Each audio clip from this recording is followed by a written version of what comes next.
This episode of Fans Talk Pro Wrestling Podcast has been brought to you by our friends in the Squared Circle of Trust. You can become a member today to access exclusive content as well as early access to content just like this.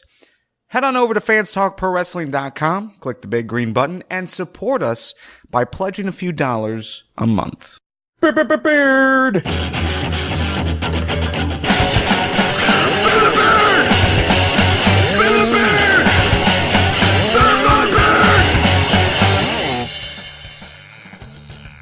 From the Fans Talk Podcast family at fanstalkpodcast.com, this is episode 295 of Fans Talk Pro Wrestling. On this episode, we recap and react to this Sunday's WWE Tables, Ladders, and Chairs, plus preview this week's NXT TakeOver London. My name is Garvin, and with us tonight is Joe. Say hello, Joe. Hello, Joe. And Nick. Say hello, Nick. WWE in their goddamn slamming categories. Fuck this. And joining us for the first time ever is Squared Circle of Trust member Steven. Hello, Steven. Hey, Garvin. Welcome to the show. Thank you. All right, so this week was WWE TLC, this past Sunday. So, overall, we'll go over the full card. We'll go over all of our predictions and all that stuff. But right off the bat, was there one match that stood out to you above the rest? Joe? It's got to be the curtain jerker, as it were. Not the kickoff match, but the one to open the pay-per-view. The ladder match, the three-way ladder match, tag team ladder match. There we go. All the words. Yeah, I think I'm with you. I mean, for those that don't know, Joe and I, we actually get together in real life and watch pay-per-views every once in a while. And, I think that was the one match that we were both, super surprised and happy about. I can't necessarily say that for the rest of the show, but just as far as mark out moments or just surprising spots that you wouldn't think that WWE would allow these guys to do. It was good to see. Yeah, and longtime listeners would be surprised to know that Kevin joined us. Oh yes, that's true as well. He was fun. He was kind of loud, but he was okay. Kevin? No. Wait a week. Spoilers. What about you, Nick? Was there one match outside of the tag, or are you with us? No, that was the best match of the night, hands down. There were some other decent ones, but nothing even came close to the ladder match. Steven? What say you? I can't really disagree with that. The tag match was the match of the night for me, and I had the spot of the night as well. The Cerrudo del Sol from Kalisto was pretty excellent. Yeah, it's amazing. I suppose I really haven't been on the internet much today, but I really hadn't heard or read anything on the Facebook group or Slack community about injuries or anything like that. So to have them mostly all walk out unscathed is really great. I think my favorite moment of the whole thing was when Garvin, you were looking at Twitter and said, Diva Jill says that Xavier Woods is proficient in projectile instruments. That was pretty good. Overall, New Day has just hit an entirely new level for me. It just, and I don't know if you guys had an opportunity to see the post-match interviews yet, for TLC. But the New Day interview was just crazy. It's just crazy that a group of guys can have that much fun and do that great of work in this era of wrestling. Who, that seems to be the common thing we hear, is that it seems like everyone's been handcuffed in some capacity, or, they're doing things that they don't like. Dolph Ziggler, Cesaro, CM Punk for a little bit at least until he spoke out. But, it's nice to see WWE allow these guys to do whatever they want and just roll with it and see what happens. Yeah, I mean, I could listen to New Day cut promos for hours. Absolutely. Heyman talked about why he was able to just go out there without a script, and he attributed it to he hadn't screwed up yet. The second he does, that's probably when they will start handcuffing him. And I think that's exactly what's going on with the New Day. They haven't screwed up yet. Yeah. I don't think they will. I really, really hope they won't. But maybe somebody else backstage needs to take a cue from them and start, doing what they enjoyed and just take it to Vince. Yeah, and real quick, Diva Jill is saying this in the live chat, and this is the statement I wish we could say more often, but she said, New Day is a shining example of PG done right. And that's exactly it. It's like they understand their restrictions and they make the most out of it. And it's just so saddening that, the rest of the roster can't do that, it seems. Or at least aren't allowed to. Mm-hmm. But yep. All right, so let's go ahead and run down the results. We started off with the kickoff match. It was announced later on, so after we recorded last week's episode. Sasha Banks defeated Becky Lynch. In the official card of the pay-per-view, we had New Day defeating Lucha Dragons and Usos in a ladder match. Rusev defeated Ryback in another unannounced match, or at least it was announced after FTPW 294. ADR successfully retained the U.S. Championship against Swagger in a chairs match. The Wyatt family pretty much destroyed ECW Originals in a tag team elimination match. The only Wyatt family member that was eliminated was Eric Rowan. Kevin Owens lost the Intercontinental Championship to Dean Ambrose, so I'm really curious to see what you guys have to say about that, just knowing how much we all appreciate Kevin Owens. Charlotte retained, defeating Paige for the Divas Championship, and Sheamus retained the WWE Heavyweight Championship versus Roman Reigns in a TLC match. So,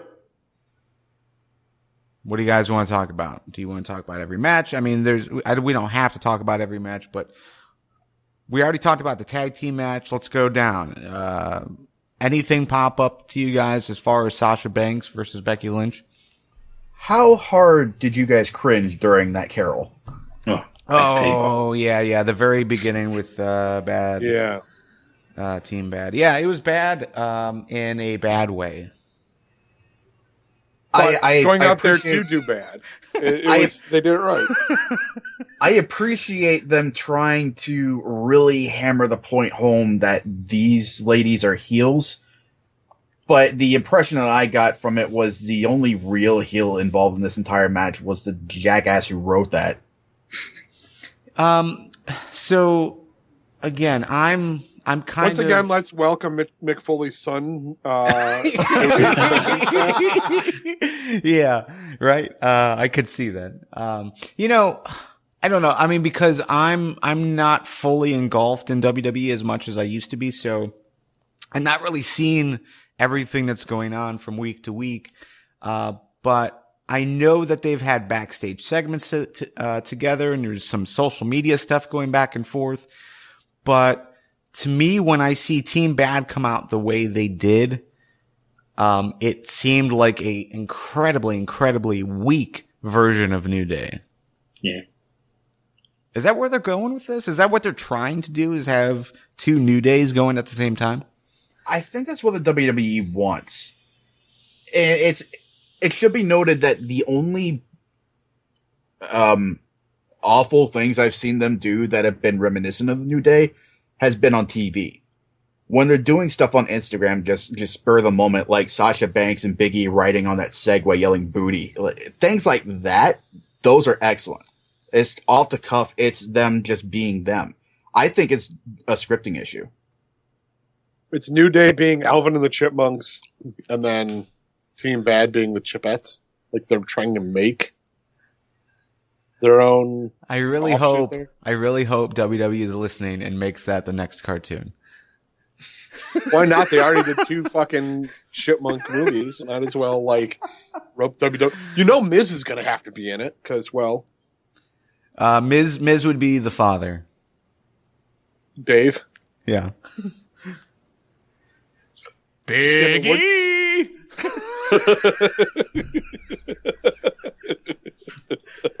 God damn it.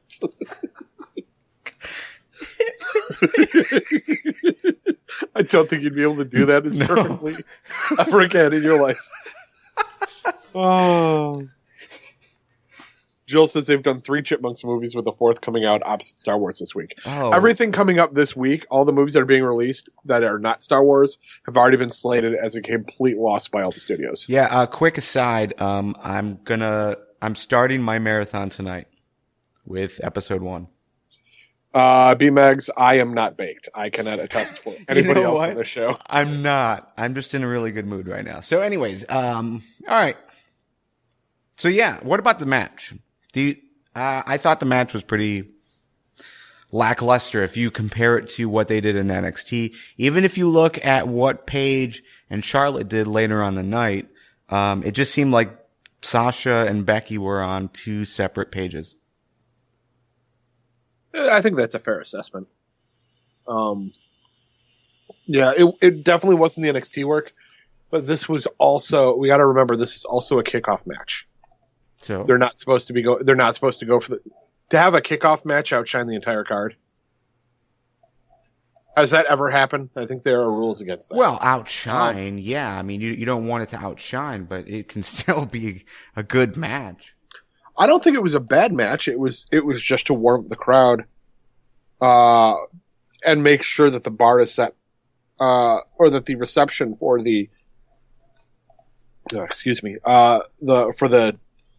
ladder match, the actual pay-per-view kickoff match, was going to be well received. So they couldn't necessarily try and raise the bar there for a kickoff, that pre-show match. You know what I mean? Then throw Rusev versus Ryback there, if that's they should have. They could. I think the match served its purpose is to get the crowd hooked, and a hometown girl and Sasha Banks, and thematically Becky Lynch fits in. The whole Celtic deal, Irish. I think the match was decent. Also, we can't have 2 separate pages until Saraya Knight joins the WWE. Okay. Wow. What the fuck is that? Alrighty, then. I know that was bad, but damn it. All right, well, let's move on. Let's move on to, we already talked about the tag match. I mean, is there anything else that you guys want to add besides, there's one more thing that I want to say about this, and I went in thinking that the Usos were going to win. Nick, you were right there with me. It just seemed to be the way that WWE has booked in the past, but Lucha Dragons, I thought, were the real stars of this match, specifically Kalisto. I think Kalisto was involved in a lot of the major spots during that match. Sin Cara doing the Swanton suicide dives thing over and on top of a ladder, I thought was just fantastic. Just the way that those guys just let it loose. And that's something that we really hadn't seen in a long time from Sin Cara. So yeah, I think as far as making stars, that match really raised the bar for Lucha Dragons. Yeah, I'm surprised Kalisto was able to walk out on Raw. He took some massive bumps. Yeah, but he did them smartly. Even though he took the big bumps, he still protected himself extraordinarily well. I think better than most people could have. Yeah, Kalisto made incredible spots, namely the Salida del Sol off the ladder. I do think that a gripe I've seen popping up on Twitter that there were a lot of dumb spots here. Spots that are great to watch in the same way that a car crash is entertaining in NASCAR. You just can't look away from it. And like, why are some of these spots even happening? Like Sin Cara doing the Swanton to the outside. I can't ignore that. There are some of those spots that just make you think why rather than this is awesome. One spot that I did enjoy that wasn't really a spectacle was just Big E benching the ladder with both the Lucha Dragons on it. It's not spectacular or impressive visually, but it's just kind of a good moment for a guy that is bigger like Big E, his strength over agility. And also, man, Xavier Woods killed it on commentary. I don't think there was more than one Lucha Dragon in the match to Michael Cole. Yeah. And the way Xavier just kept yelling at him, that's Kalisto. There are two of them. I don't know what it is about Michael Cole and the fact that he can't tell members of a tag team apart. Like, Los Matadores, the Usos. Those two teams I do get because they're twins and the Matadors are wearing masks. But Sin Cara and Kalisto? Aside from the fact that they're both wearing masks and they have sort of a similar color scheme, those two are wildly different. And Kofi and Xavier, I don't get what the issue there is. I had to pay attention to the damn match. Stop focusing on your back and forth with JBL. Are we sure that it wasn't Cole who made the racial slur against Del Rio? Because if he's just looking at people like, oh, they're all the same. At this point, I'm kind of wondering, because he's done that with a lot of minority tag teams.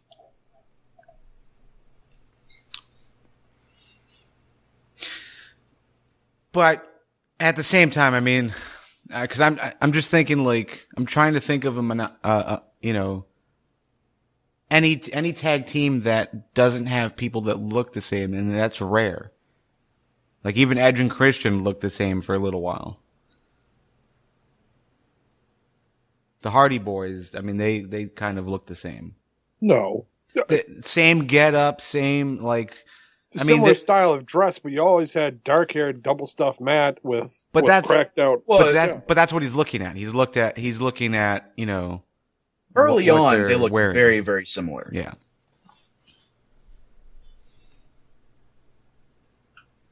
I'm just saying it is kind of difficult, especially with the Usos. Like, I still have no idea who is who. Well, if nothing else, Cole has somebody speaking in his ear. They should coordinate that beforehand. All right, dude with paint on the left side of his face is Jay. One with the right side of his face painted is Jimmy. Do you think being on commentary that would be like one of his jobs he has to get right? Yeah, but if he's got Vince in his ear, Vince don't give a shit. Yeah. Get those Mexicans. It's the Mexicans. Just and sound like an asshole, but it's how Vince comes across to me. Like, he doesn't give a shit. And it's, you also have to consider, like, how much he's juggling. Cole is basically the main guy from Vince's standpoint. So Vince is talking at him or yelling at him or whatever. He's got to maintain whatever script they've got to run.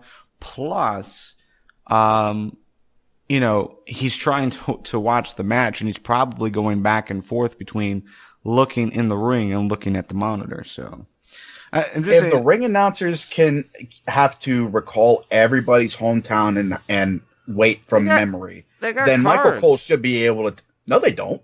Eve Marie had cards because she can't do that job. Yeah, but if you have cards in there, you're not going to last.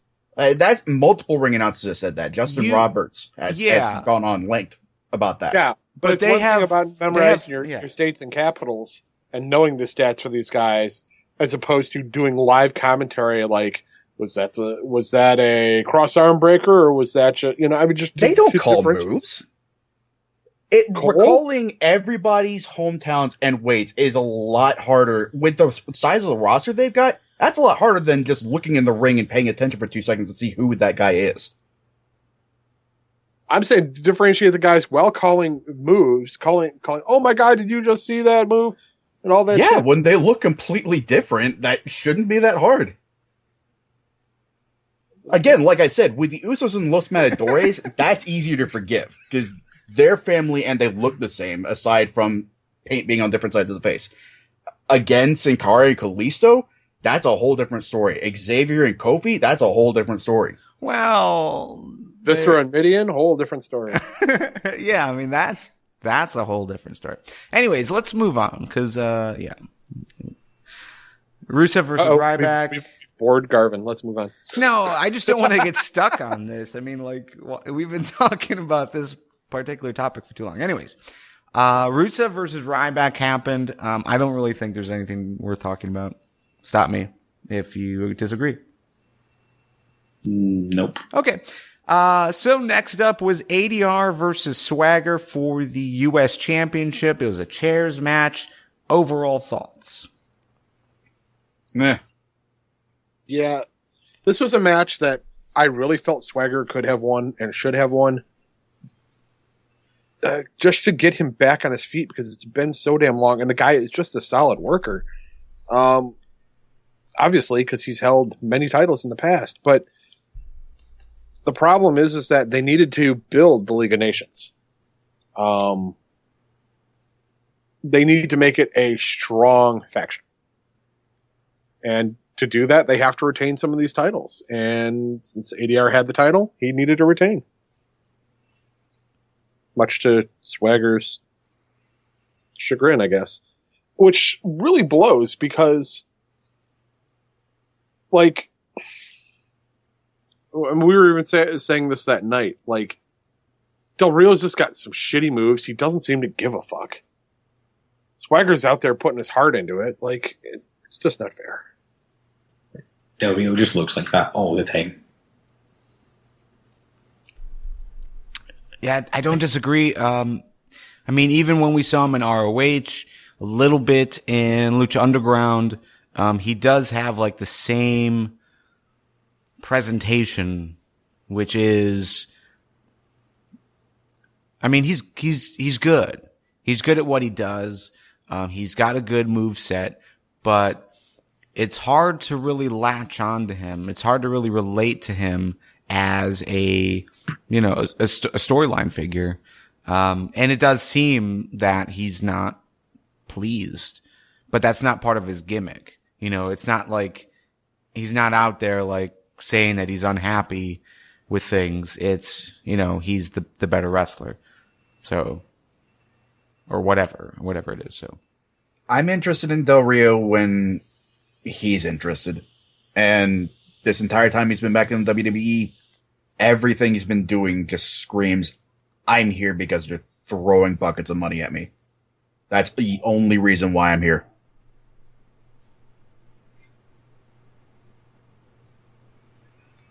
Any thoughts, Sean? Steven. My God, damn it. This is what happens when I look at the screen. I see you wearing Green Bay shit. The only thing I thought, the promos before the match, I really thought Zeb was going to get involved somewhere, but he was nowhere to be seen. Yeah, I thought Zeb was going to come out with Swagger. That's what I was expecting, but it seemed like it was destined to get involved just based on the promos beforehand. Because otherwise, like, he didn't seem to have a part in it at all. It was pointless. Yeah, I think that's going to happen when they decide it's Swagger's turn to start winning. But at this point, does Swagger need Zeb? I don't think so. Yeah, I'm not sure if he does this time. This time around, I mean, he's able to give the promos. He's able to keep the audience retention when it comes to the We the People thing. I think adding Zeb to that would almost require them to go back to being the heels unless they do a full, like, baby face run with Swagger. And I don't know if that's really the time. like just like the very pro-American. I mean, it works in the way that they were doing it because of the political, picture right now, but there isn't really a pro-America thing on everyone's mind like there was, 9/11 or, Hogan's time or Sergeant Slaughter's time. Right. Yeah. What about having, he's already in the Hall of Fame, getting him to come back. You got Trump. Trump's running for... Fuck that. Fuck all of that. Yeah. I don't think Swagger needs Zeb nearly as much as he used to. But at this point, it's required from a storyline perspective. Zeb came back with ADR, and it looked like... that doesn't seem to be the narrative they're going with now, but it does look like ADR had something over Zeb. Like, Zeb didn't really want to be there in the first place. But now that ADR's cut him loose, you got to think at some point Zeb is going to come back to Swagger just because of what Swagger has been saying. Like, did you forget everything we once stood for? And after that, I could definitely see them sticking together. You don't have to be a flag waver. You can be what Captain America is. He doesn't necessarily stand there chanting USA, USA, but he represents the traditional American values, truth, justice, and the American way. I'm quoting Superman now, which is completely different, but you can still be the all-American, real American and not have to stand there waving the flag. No, and you saying it's required to have Zeb with Swagger, I don't necessarily agree with that statement, but also looking at what WWE is doing with the League of Nations, having the very pro-American side of that would fit pretty well, actually. So, and it doesn't seem, standard for WWE to give Zeb such a small role in a short period of time on the mic when he was doing so well. So, I guess from the political standpoint, it doesn't really make sense for a very pro-American guy there. But again, with League of Nations, maybe there is a spot. But there isn't, because they're very anti-American in that. The statements they've already made. But they don't need to have an American in the League of Nations. No. Against the League of Nations. Oh, I thought you were saying there's a... Okay, never mind. No. America doesn't partner with no one. That would have been handy before Survivor Series. Okay. I thought the match was pretty good. I thought, the chair shots seemed a bit excessive at some points.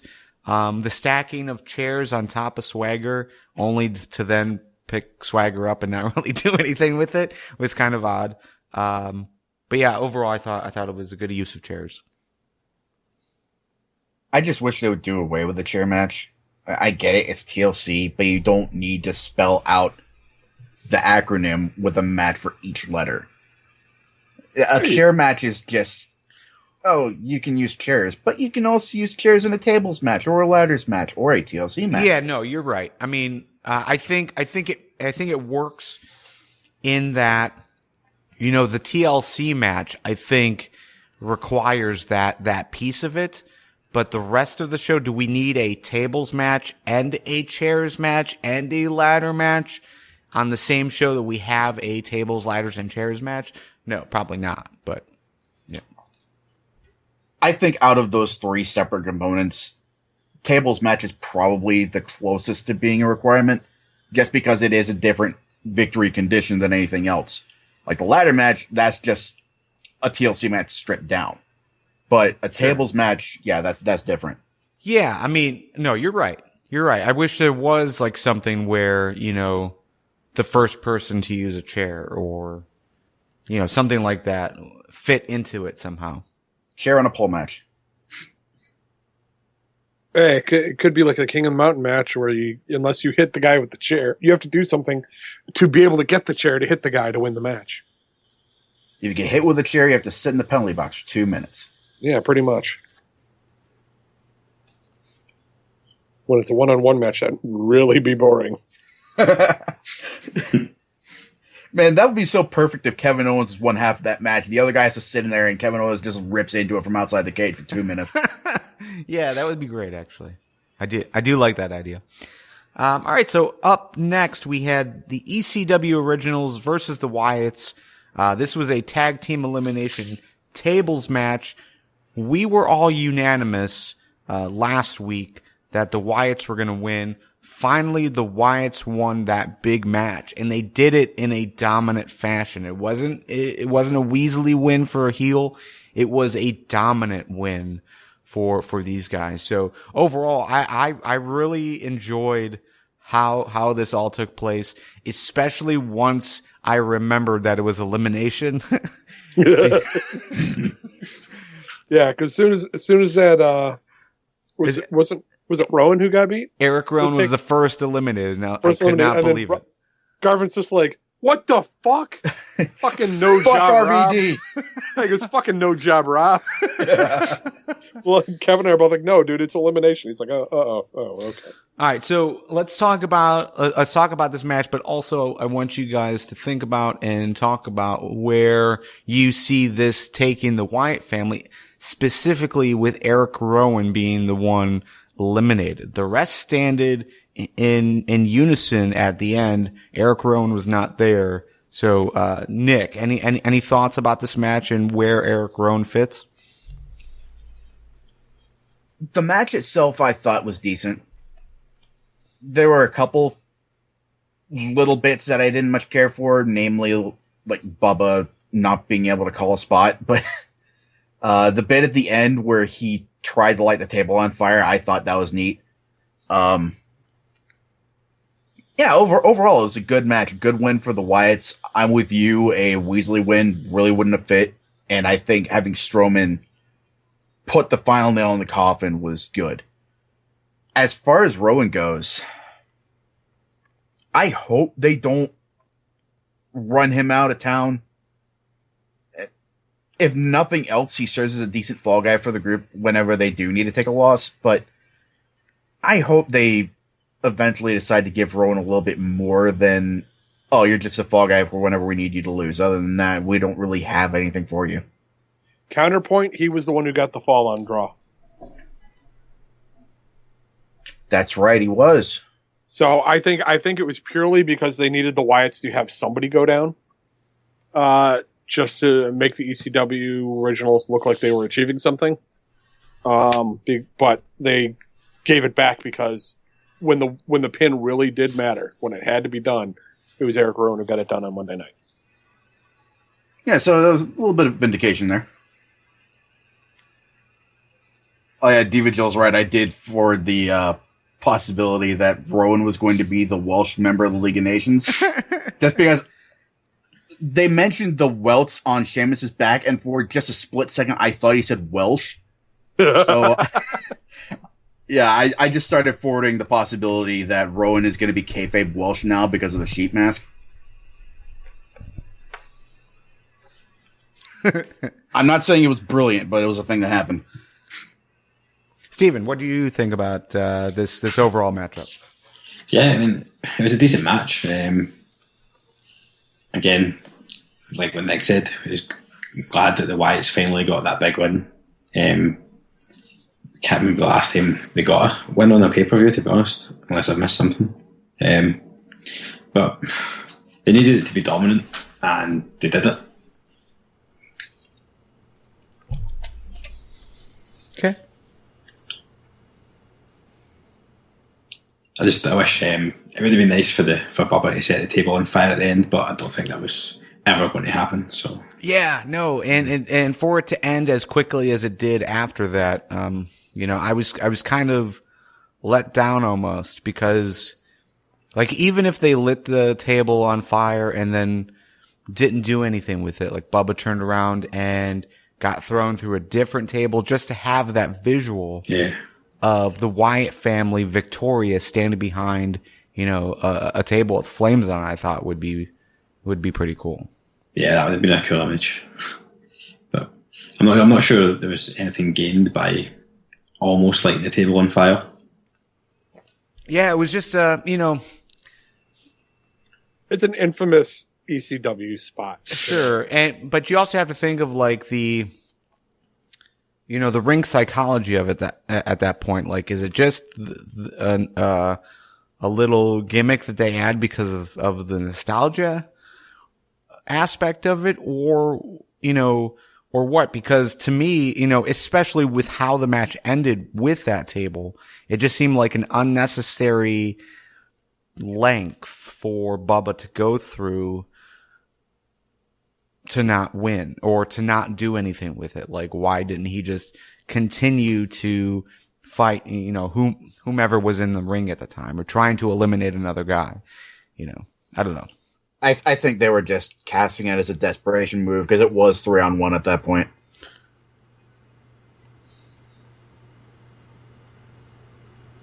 Okay. All right. Up next was the Kevin Owens versus Dean Ambrose match. This was for the IC title.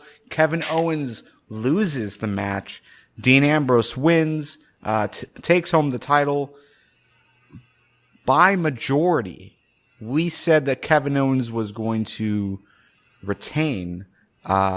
Obviously, Nick, you voted against us, so I'm going to go to you last and what you thought about this match. Steven, what did you think about this match? Because you didn't have a chance to vote with us. Is this the end result that you were expecting? The end result, yeah. The way it finished, no. I didn't like the finish. I thought it was pretty weak. Maybe I'm on with that one though. Just, I don't think the reversal into the Hurricane Rana was Dean Ambrose. Like, I didn't see that finish being very him, and it just didn't feel right. I don't know. Yeah, like, and also consider just like where this was, in the overall card. Right before this match, we had the tables match. Before that was the chairs match. So for a match to end in what theoretically can be looked at as a roll up is kind of, off putting. But overall, Ambrose being champion, do you see that being a good move for WWE versus keeping it on Owens? I'm not too, I don't know what they're going to do with Owens, to be honest. Ambrose is already so over that they didn't need to put the belt on him right now. But, didn't they though? I mean, the impression I got was he's a guy people think he's funny, with the popcorn bits and stuff like that and the props when he's trying to antagonize somebody. But outside of that, he doesn't necessarily get the job done. He's like the lovable loser, in a way. Like he's an easy guy to have lose. I think he actually does need the title to help him get a better reaction, or at least a more favorable reaction, other than, hey, it's Dean Ambrose. We're going to see him do something funny because he's crazy. That's the impression I get every time he comes out.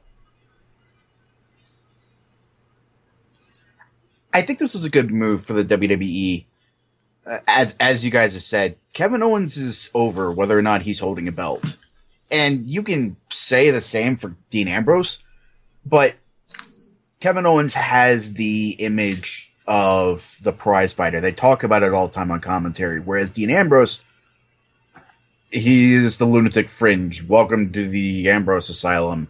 And he's sort of become the fall guy for Roman Reigns. If they're teaming up against somebody, it's always Ambrose that takes a pin. And, that kind of sucks for somebody as talented as Ambrose is. I think I would have been satisfied either way this match had turned out. If Owens had retained, I think I would have been okay with that. But it feels like this is less about building Ambrose up than it is about advancing Kevin Owens' character. Given the interview that he had on Raw with Renee, I think it was Renee, it might have been JoJo. No, it was JoJo, because I specifically remember JoJo getting intimidated at one point. Because Owens was just so intense. He never raised his voice except one moment, and that apparently scared the crap out of JoJo. And just the intensity in his voice. He was not visibly shaking, but his voice sounded like he was just pissed off and furious and promising vengeance. And the way he talked about how he was going to drive Ambrose absolutely insane and get him committed in the process and getting his title back. I think this is the best possible outcome, to be honest.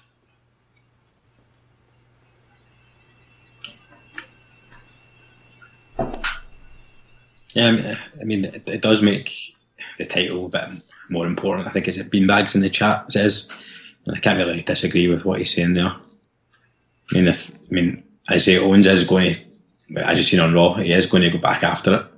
Yeah, and that's a really good thing. It's a really good thing to have the champion see that as a place that they should be, a championship that they can hold and be proud of. All right, so let's move on to the Divas Championship match. We had Charlotte retain against Paige. Ric Flair was there at ringside. Ric Flair did get involved. Overall thoughts about this match, Joe?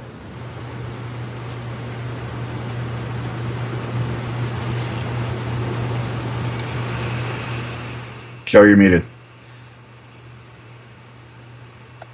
Well, shit. And I love the fact that it's no longer an edit point. I don't like the fact that Elder Flair, was there. Because he was just annoying. Outside of, helping Paige put her leg on the rope, if I'm not getting confused with the Monday Night Raw match. Because damn it, baby makes things blend. No, you're right. That was TLC. Yeah. That was outside of doing something like that. Like I just was annoyed the fact that he was out there, to suck up some of the spotlight. I understand it's important because of what they're doing with the storyline, with it being her dad, and he's a two-time Hall of Famer and a 16-time champion, at least in the WWE and whatnot, WCW. But I don't know. I hate when they bring back the old guys like that just to be a fool and woo. That's my personal opinion. I didn't like that spot where he was trying to put Charlotte's leg on the rope just because he didn't manage it. It looked all fumbly and awkward and ridiculous, and Charlotte wound up doing it herself. Aside from that, I'm okay with Flair being there. I would rather Charlotte was standing on her own 2 feet, but the story that they're telling with maybe Rick is leading his daughter down the left-hand path here, and she's learning all the wrong things from him about how to be a champion, how to be the dirtiest player in the Divas division. It's an interesting narrative, and I think I kind of like the double turn that we've seen here between TLC and Raw, with Paige apparently becoming a face, and Becky Lynch is becoming kind of an unwilling partner in this. I think we might talk about it when we get to Raw, but Becky Lynch is unintentionally becoming a dirty player in the Divas division. Just the fact that she's taking advantage of Rick's help without even realizing it. It's something that we haven't seen in the Divas division in a while, and just on novelty alone, I'm kind of liking it. The only thing that bothers me about this is just the fact that this is the ongoing theme with the Divas division. 1 week they're face, the next week they're heels, then they'll go back to being heels or faces again, and it's just like I I don't like it specifically because of that routine that we seem to keep going through. I like this particular scenario because I think it's well done. It's the best thing that WWE has done in this sense, but at the same time, I just don't want this to go back and forth like it normally does. Yeah, this is different from all the other times because there's a storyline reason for it that's not bitches be crazy, yo. It's, like you said, they're actually putting some thought into it. They're actually telling a story here. And I hope we start getting that with the rest of the division.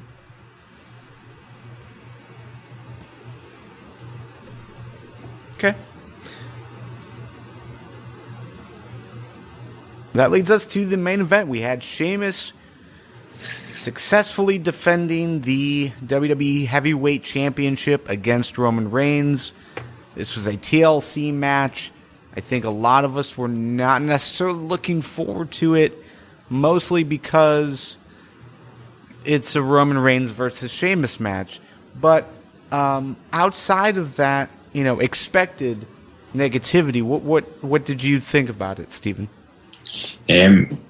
I was pleasantly surprised, to be honest. I was expecting not to like it as much as I did.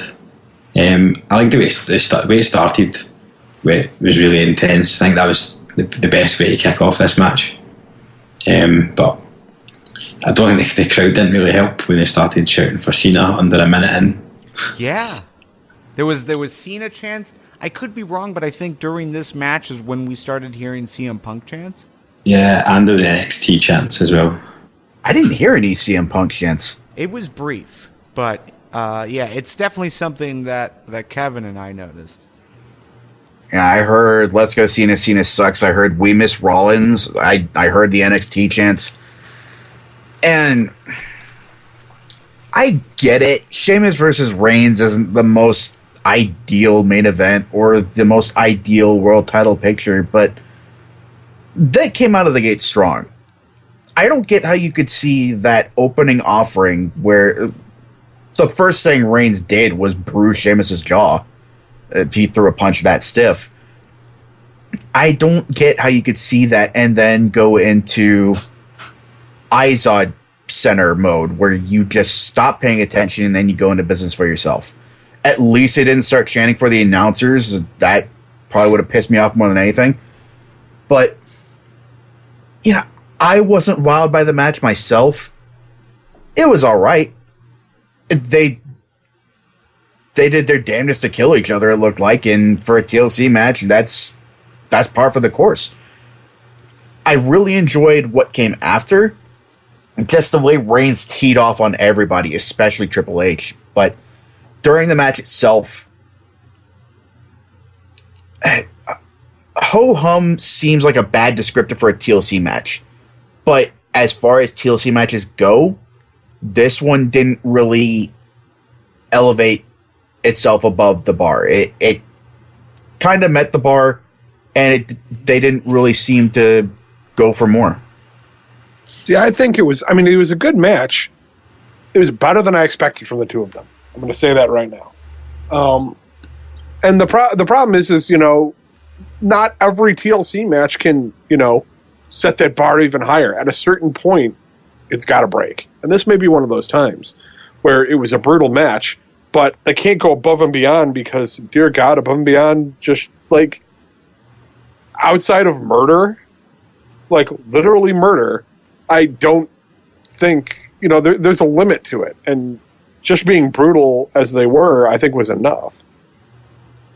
In regards to the crowd, I'm surprised we didn't get the, hey, we want some Bailey. I would have laughed my ass off had that happen. Especially if they would have sent her out to ringside. That would have been even better. But, I'm with you, Nick. I don't want to see the crowd get all chanting getting all the Izod, get the Izod movement going again. It's funny the one time it happens or the two times it's happened. But outside of that, shut the fuck up. Watch the match. These guys are trying to put on a show for you. It's not like those guys did not phone it in. Yeah. Those guys busted their asses. Yeah. And respect to be shown. And the crowd did get into it near the end. I mean, eventually, but I don't think. The When fact you go that they're into a chanting for match- CM Punk, like, really? Yeah, when you go into a match expecting not to pay attention and expecting to just chant whatever, I think you need to re-examine yourself and your priorities and what you're expecting from this. Like, yeah, again, Sheamus versus Reigns hasn't been terribly entertaining thus far on Raw. That's kind of an indictment of Raw in general. Aside from the New Day and a few other bright spots, Raw has not been great. But Sheamus has a record that speaks for itself. In these kinds of matches, he goes balls to the wall. He is all in. And Reigns has a similar reputation. When you set the table for him like this, when you play to his strengths, he can light a crowd on fire. I mean, Exhibit A, what happened after the match? Yeah. When he just fucks shit up. And he's beating the hell out of everybody. The League of Nations, Sheamus, ADR, Rusev, and he just starts teeing off on Triple H. That crowd went fucking bonkers. And to say nothing of what happened the next night on Raw, when you let him play to his strengths, when you let him be the big bad badass of the WWE, and just let him be fucking Samoan, I mean, you've got lightning in a bottle. Yeah, overall, Nick, I'm with you. I think what we saw at the end of the match and after the match, I thought was very good. For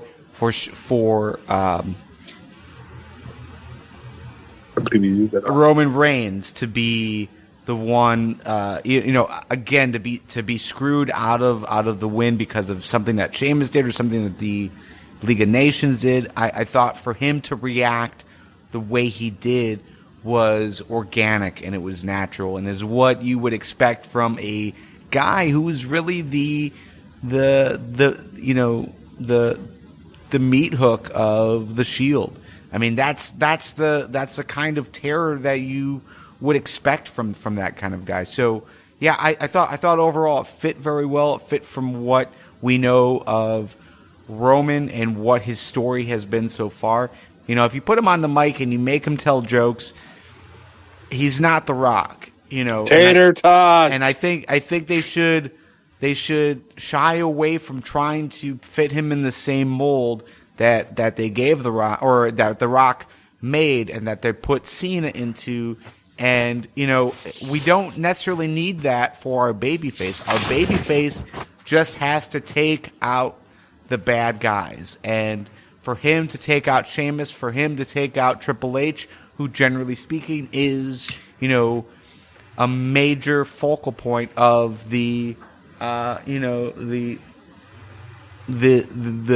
irritation of a lot of the fans, to have him go after Triple H, I thought it fit very well. And that's the reaction you want from Roman Reigns, like compared to when Sheamus cashed in and he was sitting crying.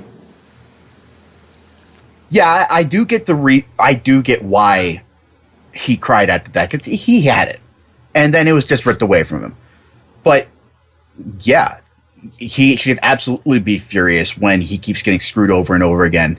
That's in the WWE. That's the scripted reaction for any alpha male, and Roman Reigns is billed as the ultimate alpha male.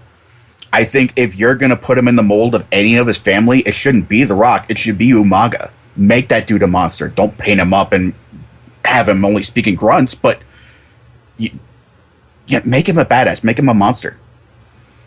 Yeah, and I think the crowd, they showed that at the end of TLC. Like, that's what they want. That's what they want from Roman Reigns. For Roman Reigns to continue what he was in the Shield, which isn't the mic guy. It isn't the joke guy.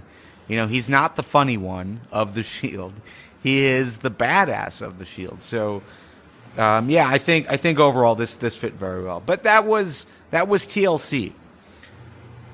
overall, I think our picks, as far as a majority level, were pretty accurate. To go on an individual level, Sean last week had 2 correct picks. Joe, you had 3, so you were, and this is 3 out of 6. We only picked 6 matches because that's what we had available to us at the time. And then Nick, you and I, we tied with 4 correct picks out of 6. So it was a good event. Overall, I think this was one of the better pay-per-views that we've seen in a long time from WWE, just because of like how things played out. Specifically, the New Day continuing to get that push that we wanted. You know I went into this thinking that they were going to once again push the Usos. I'm glad that they chose to keep the titles on New Day. Wyatt's finally got that big match. Charlotte and Paige were allowed to actually go out there and wrestle and do good stuff. And then the end of the pay-per-view in general was very good. So we don't necessarily talk about ratings on FTPW just because we don't necessarily agree with how ratings go. But overall, would you say this was a enjoyable pay-per-view for you, Nick? I give this 5 out of 7 kendo sticks using the Dreamer scale. Joe? 4 out of 5 Harrisons will get upset that we're rating things. No, I think I'll give it 4 out of 5 Harrisons. I think this was a great pay-per-view. I had a lot of fun. And it wasn't just the company in my living room. It was fun. And just to start the match with that ladder match, tag team ladder match, was brilliant. Mm-hmm. That could have been the main event. But yeah, no, they started off strong, and I think they ended it interestingly. Steven? Yeah, I enjoyed it. It was better than what I thought. Better than what I thought it was going to be. Again, the TLC match to start off was excellent, but I think it was all about the ending, really. Like, that's just set up for going forward, as we'll no doubt get to when we discuss Raw. But it was, enjoyed it. All right, well, let's get right into it. Raw happened. What happened this week on Raw that is worth talking about? Well, the third hour is complete crap, completely through and through. No. Might as well just go to the end of the show because that's what mattered most. Let's get this to TLC, Bill. Yeah. Roman Reigns won the title. That's the biggest thing that happened. After Vince McMahon comes back to read the riot act, and they tell him, yeah, okay, you get one more shot, but if you don't make it, you're fired. Or, you're fired. So it was interesting. They were either going to get rid of Roman or have a new champ, and we got the new champ. I think it was well done. It was interesting. And I was a little surprised in how they worked it. I didn't see Reigns becoming champ this soon at all. If it was going to happen, I figured it would have happened at TLC, and I really didn't see that. So to have that happen on Raw, once they spell it out during the show, it seemed kind of obvious, despite how awesome it would have been to see Reigns get fired and have him play the vigilante. But, overall, I'm not mad about it. And who's to say they don't have that happen? Okay, he didn't get fired on Raw. Maybe he might get fired next Raw. Yeah, I mean, he punched the shit out of Vince, so something's going to happen. Yeah. I'm kind of betting that he's going to be stripped of the title, but I don't know. And this is when he brings back Daniel Bryan, and no. Well, right. I mean, that's the thing. Like, we do have to talk about the whole Daniel Bryan piece of this because no, we don't. I was kidding. No. Just the idea that, you know, many of us look at this as a redo of the Daniel Bryan storyline in a lot of different ways. So, you know, with them stripping him of the title, because that is a legit possibility. You know, he took out Triple H, he took out Vince McMahon. Would stripping him of the title be too much like the Daniel Bryan situation? Even though the Daniel Bryan situation was totally different in that he was stripped because he was injured. I don't think so. I think that this is not the first time that guys have been fired or you know, restricted to not, you know, been stripped of the title. I mean, didn't it happen to Stone Cold? I know he'd been arrested a few hundred times. There's only so many storylines you can do. Are they doing it a little too close together? I'll give you that one if that's the case, but I don't think it's too much like that. I don't think they're like, oh, we could have done this with the Daniel Bryan storyline, so we'll do it now.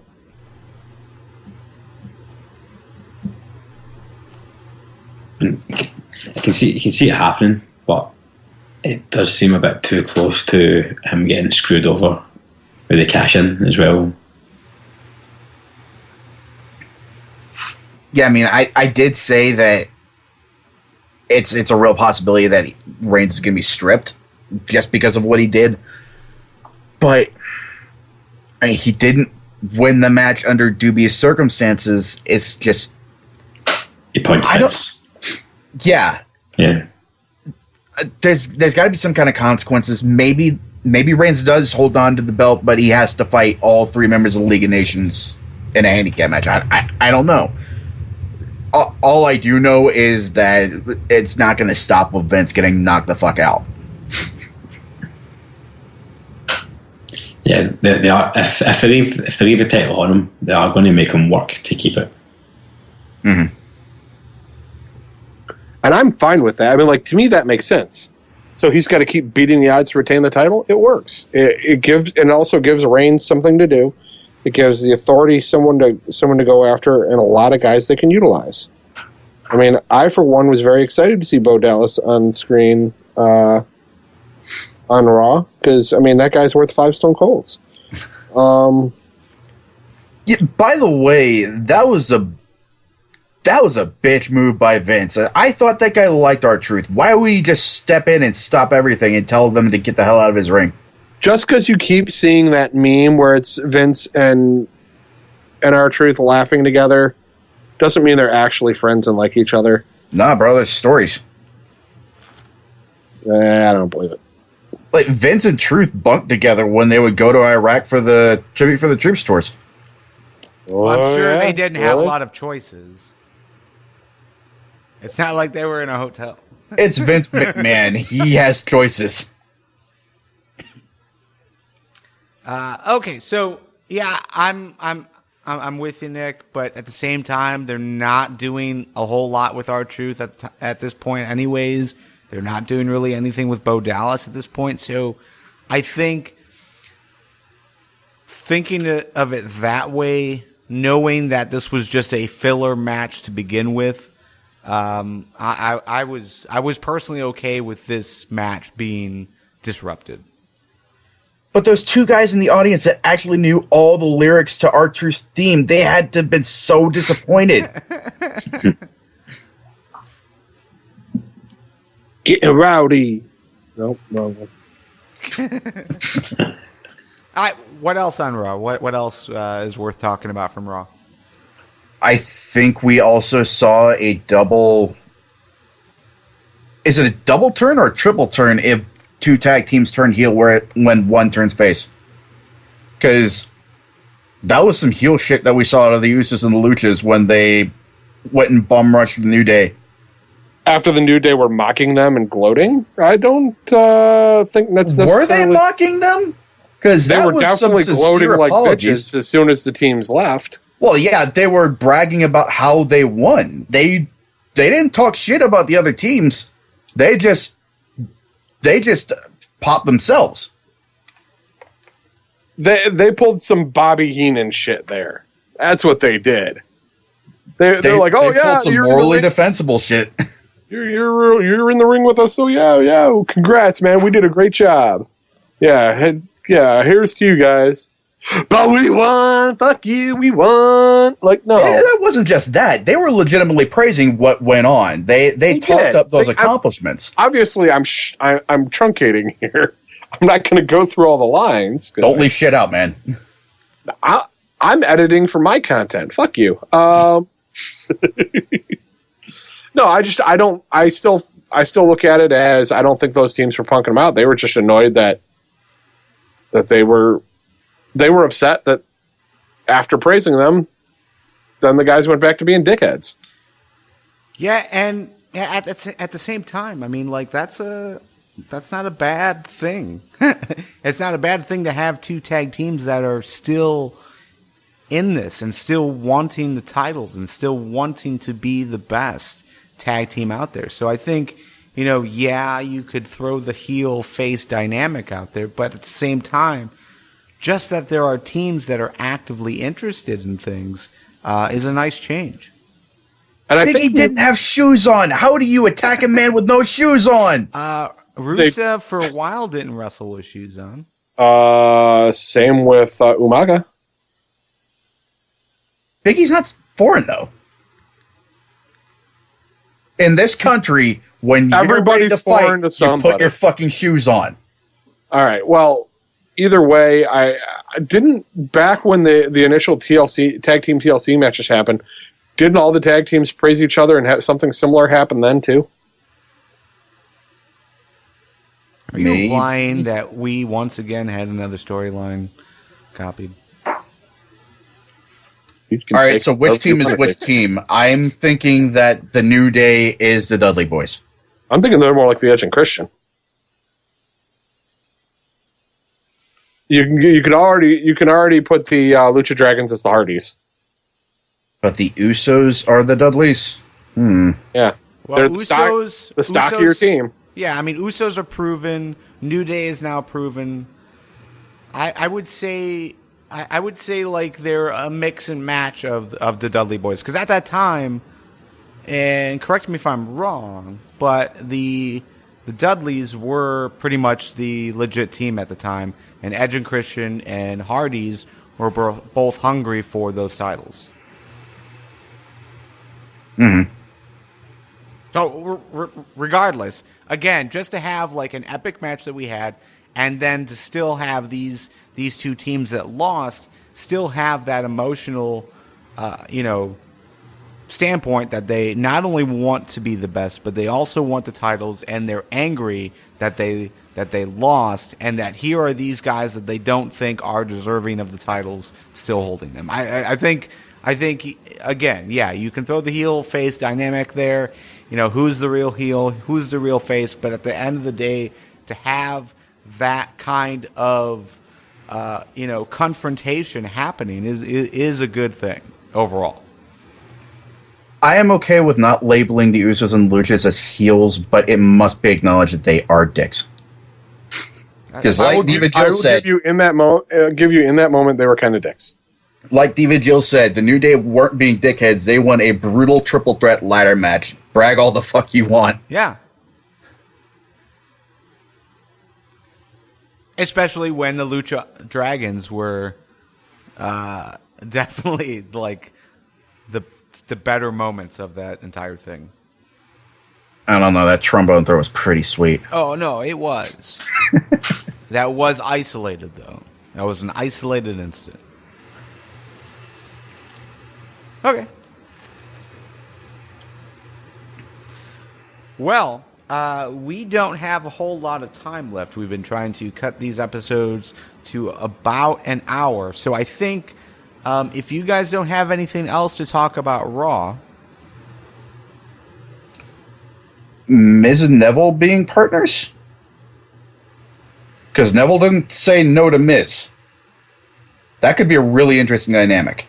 Just because someone doesn't say no does not mean yes, Nick. That's true. That's true. I don't know. It sounded like Neville kind of wants this to happen. Oh, did you see the way he's dressed? He's truly asking for it. Look at the way he's flaunting those ears. That cape. Ooh. Okay. We should stop. Yeah, I feel like Yes, let's stop. we should cut it here. What we're going to be doing is doing a double episode. So it's like a super big episode, but we're going to cut in half. So this is FTPW 295. This was your WWE TLC 2015 recap and review, including what happened this week on Raw. Coming up next in your feed is going to be the NXT preview. So with that, for Nick, Joe, Steven, my name is Garvin, and we will see you next Tuesday, or later on today in your podcast feed. In the next episode. Yeah, later.